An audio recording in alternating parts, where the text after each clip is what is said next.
বন্ধুরা, আপনারা হয়তো ভাবছেন যে রাইহান ভাই টাকা গুনছে কেন, আর যদি গুনবেই বা তাহলে এরকম 10 টাকা 20 টাকার নোট কেন গুনছে।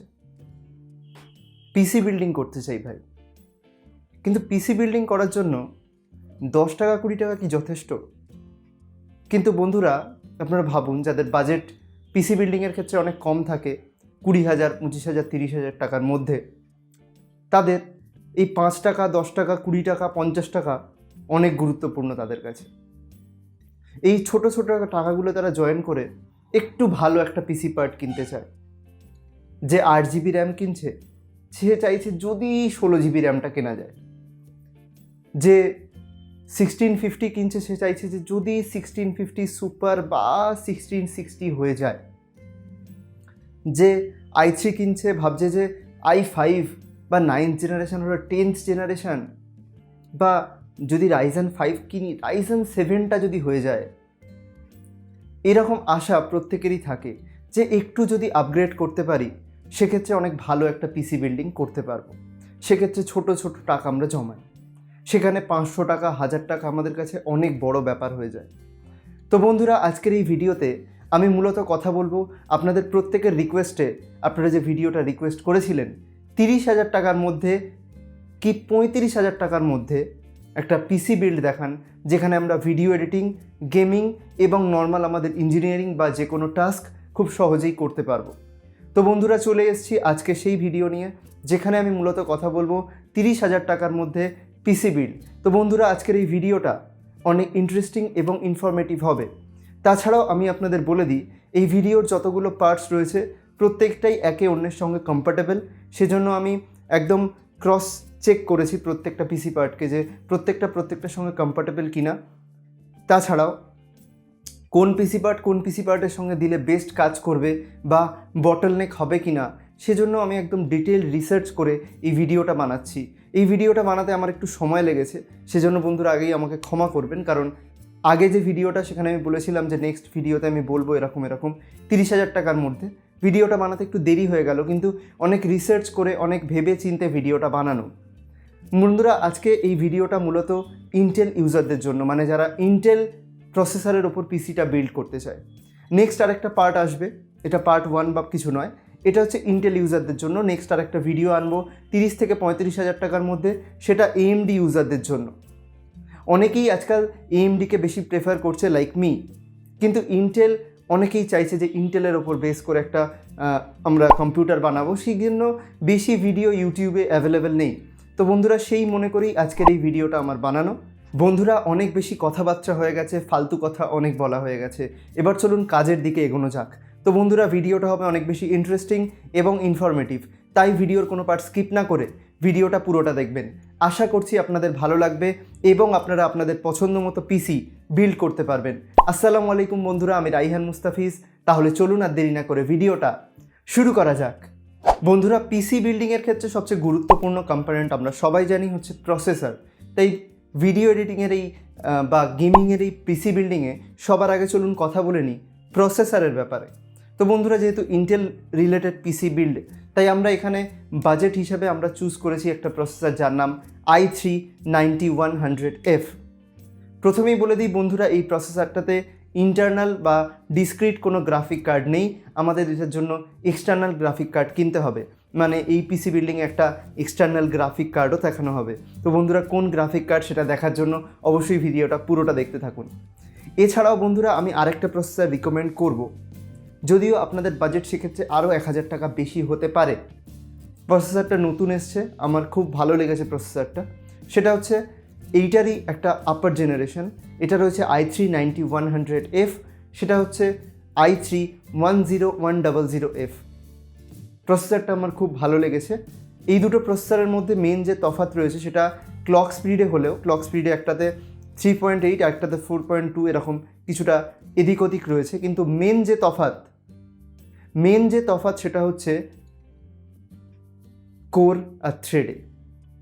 দুটোই 4টে কোরের একটা 4 কোয়াড কোর প্রসেসর, কিন্তু যেটা 10th জেনারেশন তাতে মাল্টি থ্রেডিং রয়েছে। মানে 9 জেনারেশনের i3 9100F 4 কোর 4 থ্রেডের প্রসেসর, কিন্তু i3 10100F প্রসেসরটা 4 কোর অ্যান্ড 8 থ্রেডের একটা প্রসেসর, যার ফলে মাল্টিটাস্কিংয়ে এটা আমাদের অনেক হেল্প করবে, বিশেষ করে ভিডিও এডিটিংয়ের ক্ষেত্রে। এছাড়াও আমি আপনাদের বলেছি যে দুটোর মধ্যে ফ্রিকোয়েন্সির কিছু তফাৎ রয়েছে, ক্লক স্পিডের কিছু তফাৎ রয়েছে। i3 9100F মিনিমাম 3.6 থেকে আপ টু 4.2 অবধি যেতে পারে, আর i3 10100F 3.6 থেকে 4.3 অবধি যেতে পারে। একটা 4.2 অবধি যেতে পারে, একটা 4.3 অবধি যেতে পারে। সেটা যদিও সেরকম কোনো ব্যাপার নয়, কিন্তু মাল্টি থ্রেডিং কিন্তু আমাদের অনেক হেল্প করবে। যদি কথা বলি দামের ব্যাপারে, দামের ক্ষেত্রে আমি আপনাদের বলে দিই যে যেটা 9th জেনারেশনের i3 প্রসেসর, তার দাম মোটামুটি 6300, 6500, 6800 ম্যাক্সিমাম, তার মধ্যে আরামসে পেয়ে যাবেন অনলাইন অফলাইন যে কোনো স্টোরে। অফলাইনে অনেক সময় অনেক কম দামে পেয়ে যেতে পারেন। যদি বলি 10th জেনারেশনের প্রসেসরের ব্যাপারে, অনলাইন অ্যাভেলেবেল রয়েছে মোটামুটি, কিন্তু অফলাইন জানি না কতটা অ্যাভেলেবেল রয়েছে, যেহেতু 2020 এই লাস্ট কোয়ার্টারে এটা রিলিজ করেছে। তো এটার দাম মোটামুটি 7300 থেকে 7500 হার্ডলি, তার মধ্যে আরামসে আপনারা এটাকে পেয়ে যাবেন। বন্ধুরা, এরপর আমরা কথা বলবো মাদারবোর্ডের ব্যাপারে। মাদারবোর্ডের জন্য আমরা যেটা 9th জেনারেশনের i3 প্রসেসর, তার জন্য সাপোর্টেড যে মাদারবোর্ড সেটা রয়েছে, চুজ করেছি গ্যালেক্সের তরফ থেকে। গ্যালেক্স মূলত একটা গ্রাফিক কার্ড বানানোর কোম্পানি, কিন্তু মাদারবোর্ডও বানানো শুরু করেছে। তো তার তরফ থেকে যেটা মাদারবোর্ডটা চুজ করেছি সেটা হচ্ছে H310। যদি আপনারা H310-এর যে কোনো সাপোর্টেড মাদারবোর্ড, সেটা MSI, আসুস বা যে কোনো ব্র্যান্ডের, আপনারা গিগাবাইটও নিতে পারেন, যে কোনো ব্র্যান্ডের আপনারা চুজ করতে পারেন। H310 এই মাদারবোর্ডটার দাম মোটামুটি 4900 থেকে হার্ডলি 5000, তার মধ্যে আরামসে পেয়ে যাবেন। i3 10th জেনারেশনের যে প্রসেসরের জন্য মাদারবোর্ড যেটা আমরা চুজ করেছি সেটা হচ্ছে MSI এর তরফ থেকে MSI 410MS2। এই মাদারবোর্ডটা আপনারা দেখতে পাচ্ছেন। বাই দ্য ওয়ে, আপনাদের বলে দিই, প্রত্যেকটা প্রোডাক্টের লিঙ্ক, বেস্ট বাই লিঙ্ক আমি নিচে ডেসক্রিপশানে দিয়ে দেবো। আপনারা চাইলে সেখান থেকে অবশ্যই কিনতে পারেন। তাছাড়াও অফলাইন বিভিন্ন স্টোর বা দোকান থেকেও আপনারা সংগ্রহ করতে পারেন প্রোডাক্টগুলো। তো যদি বলি যে 410 যে মাদারবোর্ডটা, এটার দাম কত? এটার দাম মোটামুটি 5200 থেকে 5000 টাকার মধ্যে আরামসে পেয়ে যাবেন। খুব একটা বেশি দামের তফাৎ নেই 310 যে মাদারবোর্ড আর 410-র মধ্যে। যে দুটো মডেল আমি বললাম তাদের মধ্যে দামের হার্ডলি 200-300 টাকা তফাৎ। তো মাদারবোর্ডের জন্য যদি ভাবেন যে প্রত্যেকটা কম্পোনেন্ট দামি হয়ে যাচ্ছে, 9th জেনারেশনের নেব, তো সেক্ষেত্রে বলি খুব একটা বেশি তফাৎ নেই মাদারবোর্ডের মধ্যে। বন্ধুরা, এরপর আমরা কথা বলবো আমাদের কম্পিউটার পিসি বিল্ডিংয়ে চান আমাদের গ্রাফিক কার্ডের ব্যাপারে, যেটার জন্য আপনারা অনেকেই অপেক্ষা করছিলেন। তো গ্রাফিক কার্ডের জন্য আমরা চুজ করেছি গ্যালাক্সের তরফ থেকে গ্যালাক্স GTX 1650 4GB DDR6 ওয়ালা যে গ্রাফিক কার্ড রয়েছে সেটা। বন্ধুরা, এই গ্রাফিক কার্ডটা আপনাদের 1080p গেমিং ছাড়াও সাহায্য করবে অনেক বেশি ভিডিও এডিটিংয়ে। কারণ আমরা জানি, বিশেষ করে প্রিমিয়ার প্রো ইউজাররা জানি, যে যদি আমরা একটা Nvidia গ্রাফিক কার্ড চুজ করি সেক্ষেত্রে আমরা কুডা অ্যাক্সেলারেশন পেয়ে যাব, যেটা আমাদের ভিডিও এডিটিংয়ের ক্ষেত্রে, রেন্ডারিংয়ের ক্ষেত্রে অনেক বেশি সাহায্য করবে। তো সেজন্য গ্রাফিক কার্ডটা আমি চুজ করলাম। গ্রাফিক কার্ডটা আমার খুব পছন্দের, 1650, 13,000 টাকার মধ্যে আরামসে পেয়ে যাবেন। বন্ধুরা, এরপর আমরা কথা বলবো র্যামের ব্যাপারে। এক্ষেত্রে আমি আগেই বলে দিই, বাজেট যেহেতু কম রয়েছে, প্রথমে 8GBর একটা সিঙ্গেল স্টিক দিয়ে শুরু করব। তাছাড়াও যদি বলে দিই একটা গুরুত্বপূর্ণ জিনিস, যেটা আপনাদের অনেক বেশি হেল্প করবে, যে কোন র্যামটা আমরা চুজ করব। যদিও আমার কিছু পার্সোনাল রেকমেন্ডেশন আমি অবশ্যই দেব। যদি আপনারা i3 9th জেনারেশন প্রসেসরটা চুজ করেন, i3 9100F, তো সেক্ষেত্রে সেটা 2666 মেগাহার্জ অবধি সাপোর্ট করে। আর যদি i3 10100F চুজ করেন, সেটা 2900 মেগাহার্জ অবধি সাপোর্ট করে। মানে যদি আপনারা যে নেন যে i3 9th জেনারেশনের প্রসেসর, সেক্ষেত্রে আপনারা 2666-র মধ্যে যে কোনো র্যাম আর কি চুজ করতে পারবেন ফ্রিকোয়েন্সিওয়ালা। আর যদি 10th জেনারেশন নেন, সেক্ষেত্রে 3000 বা 3200 মেগাহার্জওয়ালা চুজ করতে পারবেন। আমার রেকমেন্ডেশন, এক্ষেত্রে আমি কম দামে একটা র্যাম পেয়েছি। র্যামটা হচ্ছে জি স্কিলের তরফ থেকে, আপনারা সামনে দেখতে পাচ্ছেন। র্যামটার দাম হচ্ছে 2900 টাকা। র্যামটা 3200 মেগাহার্জের একটা র্যামটা আপনারা চাইলে আরামসে চুজ করতে পারবেন। বন্ধুরা, এরপর কথা বলবো আমরা স্টোরেজ সলিউশনের ব্যাপারে। স্টোরেজ সলিউশনের জন্য আমরা চুজ করেছি এক্ষেত্রে একটা SSD বা সলিড স্টেট ড্রাইভ, কিন্তু আপনারা চাইলে একটা হার্ড ডিস্কও চুজ করতে পারেন এর সাথে, যদি আপনাদের বাজেট অবশ্যই অ্যালাউ করে। তো যে SSDটা আমরা চুজ করেছি, দুটো মাদারবোর্ডই NVMe M.2 সাপোর্ট করেন, আর এই বাজেটে NVMe M.2-র কথা আমরা ভাবতেও পারি না, সেক্ষেত্রে আমাদের বাজেট অনেকটা বেশি হয়ে যাবে। তাই আমরা চুজ করেছি SSDর জন্য আমাদের all time favourite WD green 240GB SSD। এটা আপনারা মোটামুটি 2500 টাকার মধ্যে আরামসে অনলাইন বা অফলাইন যে কোনো জায়গাতে পেয়ে যাবে। বন্ধুরা, এরপর আমরা কথা বলবো লাস্ট কম্পোনেন্ট, যেটা হচ্ছে PSU বা পাওয়ার সাপ্লাই ইউনিটের ব্যাপারে। এটা মোটামুটি আমি হিসেব করে দেখেছি, এই পুরো প্রত্যেকটা কম্পোনেন্ট মিলিয়ে 350 ওয়াট এটার জন্য মোর দ্যান এনাফ, 350 ওয়াট।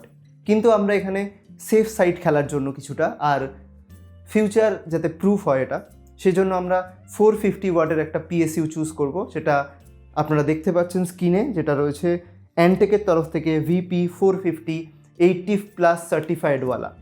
তো এই পাওয়ার সাপ্লাই ইউনিটটা আপনারা আরামসে চুজ করতে পারবেন, কারণ এটা আমি দেখলাম যে 2500 টাকা হিসেবে এটার দাম, সেই হিসাবে এই পাওয়ার সাপ্লাই ইউনিটটা 80+ সার্টিফাইড এবং অ্যান্টেক যথেষ্ট ভালো একটা ব্র্যান্ড PSU এর ক্ষেত্রে। তো প্রত্যেকটা কম্পোনেন্ট যদি অ্যাড করি প্রথম থেকে শেষ অবধি, তো সেটার দাম দাঁড়ায় মোটামুটি 33,000 টাকার মধ্যে। এমনকি যদি আমরা 10th জেনারেশন চুজ করি তাহলে 500 টাকা 33,500-এর মধ্যে হয়ে যাচ্ছে। সেক্ষেত্রে তার উপর আমাদের ক্যাবিনেট রয়েছে, যেখানে 500 বা 1000 টাকা আরও অ্যাড করার আছে। তো আমি প্রথমেই বলেছিলাম এগুলো সবাই অনলাইন দাম, অফলাইন যদি আপনারা কেনেন সেক্ষেত্রে বার্গেনিং করে অনেক দাম কমাতে পারবেন। তাছাড়াও আমি প্রত্যেকটা প্রোডাক্ট বলেছি একদম নিউ এবং জেনুইন। যদি আপনারা প্রোডাক্ট সেকেন্ড হ্যান্ড কিনতে চান, একটাই প্রোডাক্ট আমি রেকমেন্ড করব, সেটা হচ্ছে গ্রাফিক কার্ড। যদি গ্রাফিক কার্ড 10,000 টাকা বা 12,000 টাকার মধ্যে বা একটু সস্তায় যদি একটু ভালো কোনো গ্রাফিক কার্ড অফলাইন কোনো মার্কেটে কোনো বন্ধুবান্ধবের কাছ থেকে বা পরিচিত কোনো দোকান থেকে পেয়ে যান, সেক্ষেত্রে অবশ্যই কিনতে পারেন। কারণ গ্রাফিক কার্ড যদি ইন ওয়ারেন্টি থাকে আর প্রোডাক্টটি যদি জেনুইন হয়, প্রপারলি চেক করে নেওয়া যায়, অনেক দিন চলবে গ্রাফিক কার্ডটা। তাছাড়াও বাজেট বাড়িয়ে আপনারা পরে একটা হার্ড ডিস্ক আর 8GB থেকে 16GB র্যাম অবশ্যই আপগ্রেড করে নেবেন। তো বন্ধুরা, এই যদি পিসি বিলটা আপনারা বানান তো কী ধরনের কি এক্সপেক্ট করতে পারেন আর কী ধরনের মনিটর নিতে পারেন, এক্ষেত্রে আমি রেকমেন্ড করব 1080p 60Hz একটা মনিটর নেওয়া। তার বেশিও নিতে পারেন, তবে যদি বাজেট কম থাকে সেক্ষেত্রে TN বা VA প্যানেল আপনারা চুজ করতে পারেন যদি বাজেট বেশি থাকে। আর আমার রেকমেন্ডেশান অবশ্যই একটা IPS LCD প্যানেল, কারণ এই IPS LCD প্যানেল যদি আপনারা চুজ করেন সেক্ষেত্রে সেটা ভিডিও এডিটিংয়েও আপনাদের অনেক সাহায্য করবে কালার কারেকশন করার জন্য। এই যে পিসি বিল্ড, এটা 30,000 টাকার মধ্যে বাজেট পিসি বিল্ড হলেও এক্ষেত্রে আপনারা আরামসে 1080p 30 থেকে 60 FPS আরামসে গেমিং করতে পারবেন আরামসে। নর্মালি আপনাদের APU দেখানো হয় রাইজেনের তরফ থেকে 3400G বা এই জাতীয় কিছু, সেক্ষেত্রে আপনাদের গেমিং পারফরমেন্স কখনোই অতটা ভালো হয় না। কিন্তু যদি আপনারা এই সিপিউটা বা এই গ্রাফিক কার্ড, এই প্রসেসরগুলো পুরোটা চুজ করেন, এই পিসি পার্টগুলো চুজ করেন, সেক্ষেত্রে আপনাদের গেমিং পারফরমেন্স অবশ্যই অনেক ভালো হয়ে যাবে। তাছাড়াও ভিডিও এডিটিংয়ের ক্ষেত্রে 1080p বা 2K ভিডিও এডিটিং করতে পারেন নর্মাল লেয়ারিংয়ে, আর 1080pতে আপনারা অসংখ্য লেয়ার অ্যাড করতে পারেন, কিন্তু 4K ভিডিও এডিটিং কখনোই আশা করবেন না এই কম্পিউটার থেকে। তো বন্ধুরা, এই ভিডিওটা আপনাদের কেমন লাগলো নিচে কমেন্ট করে জানান। আর আপনাদের AMDর পিসি বিল্ড চাই কি কত বাজেটের মধ্যে পিসি বিল্ড চাই, সস্তায় চাই, দামি চাই, সেটা অবশ্যই নিচে কমেন্ট করে জানান। আর এই ধরনের ভিডিও দেখতে চাইলে ভিডিওটাকে অবশ্যই লাইক করুন, বন্ধুদের সাথে শেয়ার করুন, কমেন্ট করে জানান ভিডিওটা কেমন লেগেছে। আর এই রকম ধরনের টেক ভিডিও দেখার জন্য দ্য আরবান্সকে অবশ্যই সাবস্ক্রাইব করুন। ততক্ষণের জন্য গুড বাই, আলবিদা।